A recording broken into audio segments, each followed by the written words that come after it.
Knowledge of the senses. جی یہ وہ علم ہے جس کو روحانیت بھی کہتے ہیں, روحانیہ بھی کہتے ہیں, اسپریچولیٹی بھی کہتے ہیں, مسٹسزم بھی کہتے ہیں, اکلٹ بھی کہلاتے ہیں کہیں کہیں جگہ پہ. یہ وہ علم ہے جو بیسیکلی آپ کے سینسز کو اجاگر کرتا ہے یا کھولتا ہے. ایک عام آدمی جیسے کہ فار ایگزامپل میں اپنے اوپر ہی ایک عام آدمی میں بیسیکلی یہ روحانی علم کھولتا ہوں.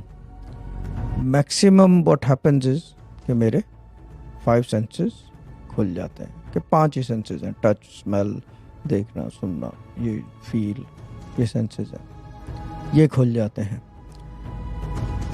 But now on the other hand the master of the mystical art, جو ماسٹرز ہیں اس فیلڈ کے, جنید بغدادی, منصور الحلاج, سرمد, یہ جو ماسٹرز تھے ان کے سینسز تو بہت چھوٹی سی چیز ہے کہ سینسز تو ایک عام آدمی کے کھل جاتے ہیں. سوچنے والی بات ہے نا, سینسز تو ایک عام آدمی کے کھل جاتے ہیں. But the thing is that کہ سم تھنگ ایلس اوپنز, دین کوئی راز کھلتے ہیں. اب راز کھلنے کا مطلب وہ راز ہی کیا ہوا جو آیا ہو گیا, جو کھل گیا, جو سب کو پتہ چل گیا. نہیں, راز تو نہیں کھلتا. راز تو سب کو پتہ ہے کہ اللہ ایک ہے, رسول پاک صلی اللہ علیہ وسلم ان کے آخری پیغمبر ہیں. دیٹس دا بگیسٹ راز جو سب کو پتہ ہے. اس کے علاوہ اور کوئی راز بچتا نہیں ہے جاننے کو. There is nothing more you need to know. بات ہو رہی ہے کھلنے کی, راز کھلنے کی.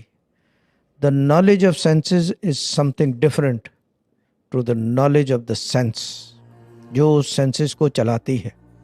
اب اس کو کہہ لو سوچ جو ہے ہماری اتنی ہی ہے بس کہ اٹھ کے یہاں یوٹیوب پہ بیٹھ گئے ایک عام آدمی. چیز یہ ہے کہ جو سینس کی نالج ہے that is the key to spirituality. That is where you become the master of mystic art, not mystical art, mystic art. That is where you become the master of mystic art.